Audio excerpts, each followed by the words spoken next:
Hello Year 9. So today we're continuing with the algebra chapter 6, and we're going to start by writing formulae. So that's your title, writing formulae, and the date is the 19th of June. Okay, so get that written down and then we'll have a go at our starter. So it says Asha, Bernice and Sharu are three sisters. Bernice is X years old. Asha is 3 years older than Bernice. And Sharu is 4 years younger than Bernice. How old is Asha? How old is Sharu? So, how you would answer this is by forming an algebraic expression, just like we did in yesterday's lesson. So let's have a look at Asha. Asha is 3 years older than Bernice, and Bernice is X. So, 3 years older means 3 more years than. So it's X plus 3. Sharu is 4 years younger, so that means 4 years less than Bernice. So this would be X minus 4. So that's just a little starter and recap from yesterday's lesson about writing expressions. And we're moving on today to writing formulae. That's why we did that first. Okay, so example number 1. So you'll have to concentrate really quite hard on these examples, okay, and listen to everything that I'm saying because it is quite challenging work, so just bear with, okay, and make sure you're listening properly. So example number 1, employees in a factory are paid by the hour. Under 18s and adults are paid different hourly rates. Write a formula for any employee connecting the number of hours worked, the hourly rate, and the pay. Okay, so it says create a formula. So we're going to need, for a formula, we're going to need an equal sign in there. Always. You always have an equal sign in a formula. Okay? And in a formula, you usually have something equals and then a sum. That's what you usually have. So write a formula for any employee connecting the numbers of hours worked, the hourly rate, so how much you get paid an hour, and the total pay. So let's have a think about what that might have to look like. Well, we really want how much is going to get paid in total, don't we? So the pay is going to be the main thing. So pay is going to be the main thing, and pay is going to be the thing at the start that we want to make something equal to. So the total pay is going to be equal to something. So we've used pay up. Write a formula collecting the number of hours worked and the hourly rate. So how do we get how much someone is paid? So if they're paid an hourly rate, so say £5 an hour, and how many hours they worked, what's the thing between them? Well, it would have to be multiply, wouldn't it? So multiply's got to go between them. And so hourly rate might go here, and the number of hours worked might go here. So the pay that you're going to get is your hourly rate, so how much you get paid an hour, multiplied by how many hours you worked. And that makes sense, right? And that's how we've made a formula using those three things. Okay, so that's example number 1. Example number 2 is a really similar one, just with an extra kind of extra thing involved there. So, to fix a car, Tony charges £20 per hour for labour. He also charges the cost of any parts used.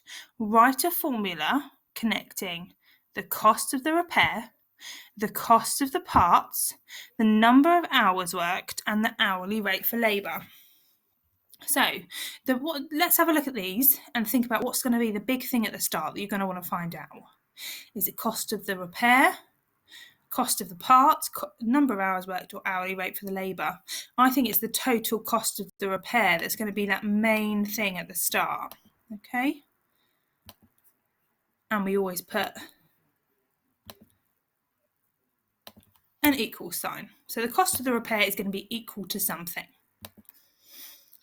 Now let's have a look at what it says. £20 per hour for the labour.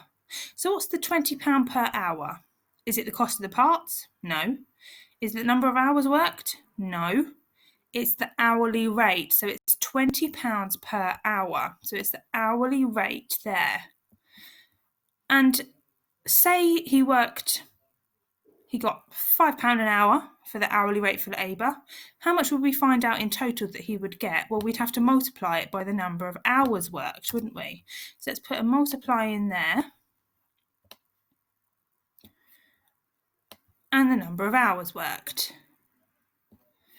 He also charges for the cost of any parts used. So there's where the cost of parts comes in. And he also charges for that. So that means that's an added extra charge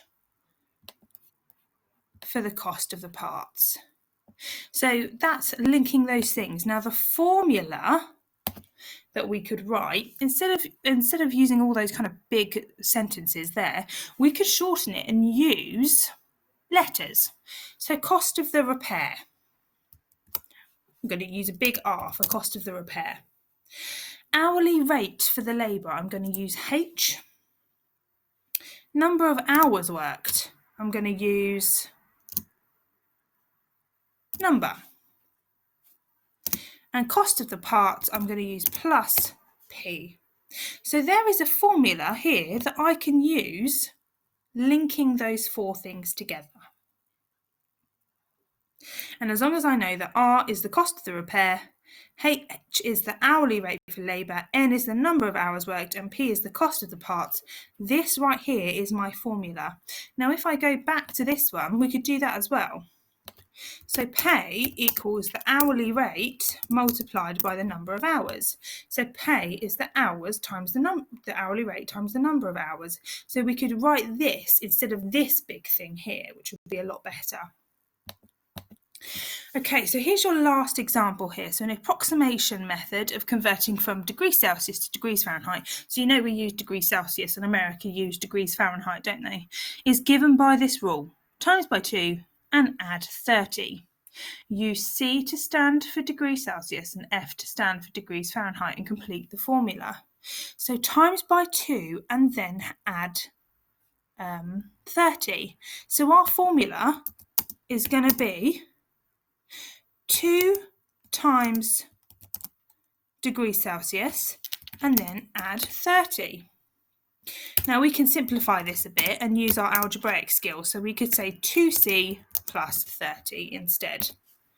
Okay, because remember in algebra we really don't kind of like to have the times sign there. We just got rid of this times sign here and just put them next to each other. So this here is our formula to get from Celsius to Fahrenheit, because if we put a degrees Celsius in there, we could times it by 2 and add 30 and get what our Fahrenheit is. So this is your third example here. Okay, right, here are the questions that I'd like you to do. I want you to write these formulae using letter symbols, so you get to pick the letter that you want to choose. Okay, now you can't use the same letter for two different things, so that's really important that you need to use different letters for different things. So if I do the first one, repair cost is equal to the labour cost plus the parts cost, I would write that as R equals L plus P. So the repair cost is the labour cost plus the parts cost, where R stands for repair cost, L stands for labour cost, and P stands for parts cost. And you've got to do the same thing for the rest of the questions, so the 5 rest of the questions there. Okay, once you've done that, take a picture of your work and send to me, please, via Google Classroom or email. So there's my email there. Now, I would suggest copying down one of the examples from either example 1 or 2 and example 3 here. That's why I've only set you a few questions there, because there's quite a lot of copying to do from the examples. So make sure you copy either example 1 or 2 and 3. So you need 2 examples from those 3. So choose between 1 and 2, and then you have to do 3 as well. Okay, answers are on there for you to check if you need to. And remember, if you get stuck with anything, please let me know. Please let me know if you need any help with anything. Now, once I've seen your work and once you've submitted to me, I hope you have a lovely week next week doing all the well-being nice things that are going to get posted to you. And I look forward to seeing you and speaking to you the week after. Okay.